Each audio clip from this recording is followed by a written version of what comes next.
The stock market is a constant oscillation between it's so over and we are so back. Now, as you might know from your miserable, wretched day-to-day lives where you barely achieve a fraction of the goals you set out for yourself every day, all of life is a it's so over, we are so back sine wave.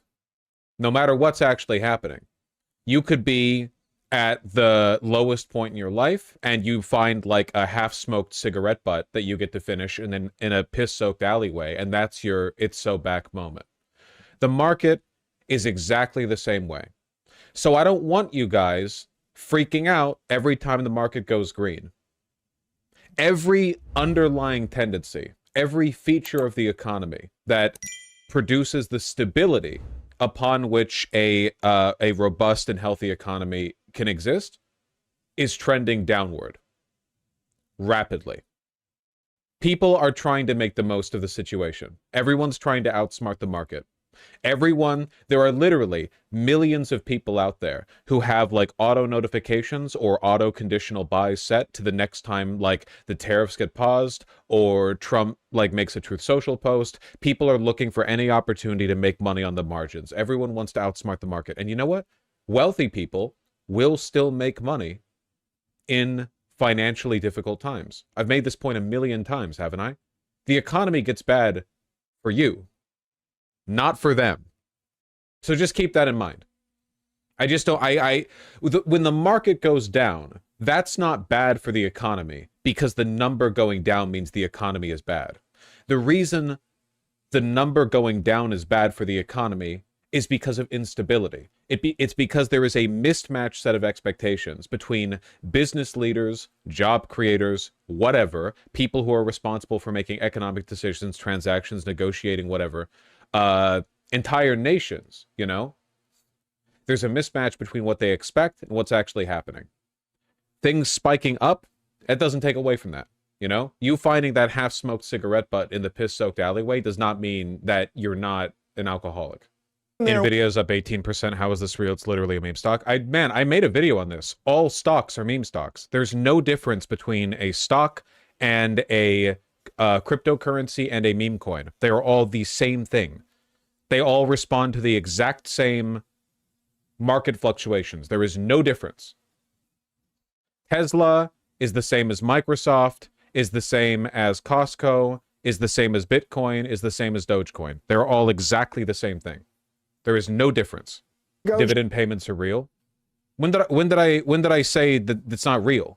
Like, yeah, people make or lose money off of all of it. Okay? You're not understanding the point. The point is that all of these are speculated on for the purpose of producing shareholder or investor value. They're responsive to hype and feelings, not a direct one-to-one on whether or not the company's doing well.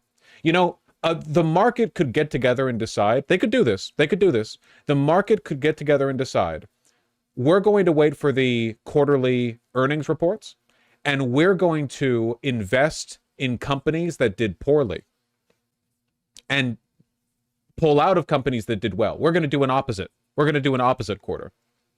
All of us in the stock market, all of us who invest, we're going to get together and we're going to decide, we're going to flip the script this time. If you've done poorly in the quarterly earnings, we will invest in you, and vice versa if you've done well.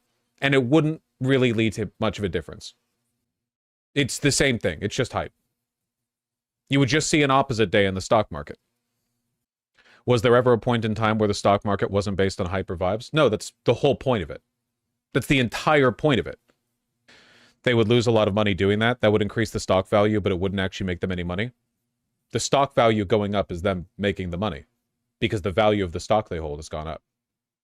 Then why do companies lose stock value when they miss earnings? Because they've lost aura. They didn't have the hype moment they were looking for. Who the fuck is going to buy it at that higher price? Where's the demand? Karam, what are you talking about? People don't buy shares at a higher price? Yeah, they do. They do because they think the price is going to go up in the future. Then they can sell at a higher price because they think it's a good investment. The line still goes up. Doesn't matter if the underlying company is not doing well. Has the fact that companies like Uber or whatever don't make money, or OpenAI, stop people from investing billions into them? No, of course not. You always need new investors to cash out. Just because you say a stock is worth $1,000 doesn't mean anyone will buy it from you for that price. Karam, I don't understand what you're arguing with the market right now. What do you mean? If people buy a share, the price of the share goes up because demand goes up, so the price of the share goes up because there's fewer shares available for people to buy. I don't know what you're talking about. It's all speculation. It's all gambling. Yeah, demand goes up because you're buying a portion of a company that pays you to own it. What? We're talking about investing as a speculative vehicle. We're talking about buying shares of a company in the hopes that the share price of the company goes up so that the value of your assets increases, so you can either hold that and leverage it or sell it. In either case, the value of the shares that you hold are determined by how many people have bought that share. Well, a bunch of stuff, really, but largely like hype on the share, which drives up the value of the share. None of this is determined by like the yearly profits of the company whose share price you're banting on, you know? The reason NVIDIA went up is because they outpaced expectations consistently. Karam, I think you're like fundamentally not understanding the assignment. But that's okay. You're not, it's built on pillars of salt and sand, is what I'm saying, essentially. You have to, it's all very scary. It's very scary, to be honest. But that's, I mean, that's how a lot of econ stuff works, you know? I'm simplifying a little bit, obviously. I am ignoring dividends, but, you know, that's not most people. Most people aren't investing and selling and what have you off of, you know, dividends. They're looking to speculate on the share price and hope that it goes up in the future. To be fair, you're right. Most of it's traded on speculation, not dividends, but companies do have a real tangible end game when it comes to buyouts and bankruptcy. Sometimes, but even that's kind of fucking arbitrary, right? Like, you could create a company that essentially does nothing and makes no money, goes public off a huge opening investment because they like lie a bunch or whatever about what they do, or even just because people agree to do it. I mean, that's basically what a crypto coin is, right? A crypto coin is all the speculative investment totally detached from any promise of real world, like of any company, you know, real world performance. Didn't Kash Patel do that? Yeah, essentially. Wait, Kash Patel? Possibly? I don't remember what Kash Patel made his money off of. No, Kash Patel, like, makes children's books or something. Like a podcaster. That's Vivek? Well, Vivek did do that, for sure. Most people who make their money off the stock market are some kind of con man.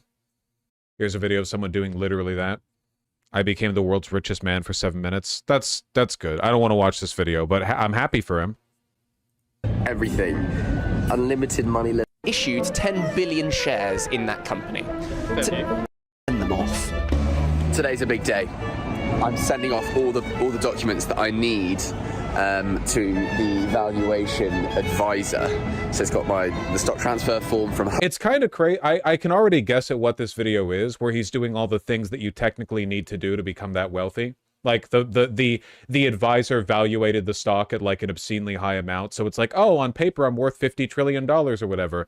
But the only difference between this guy and Elon Musk or any other person who's wealthy off of their portfolio is the fact that people don't take this seriously. But we could take it seriously, and then that would be the difference. Like, really, genuinely. Like, so a lot of the market is people being like, well, no, but like, I don't know. Socially constructed, yeah. I guess that's the term I'm kind of fumbling for. I don't know. My brain is cooked, man. All right.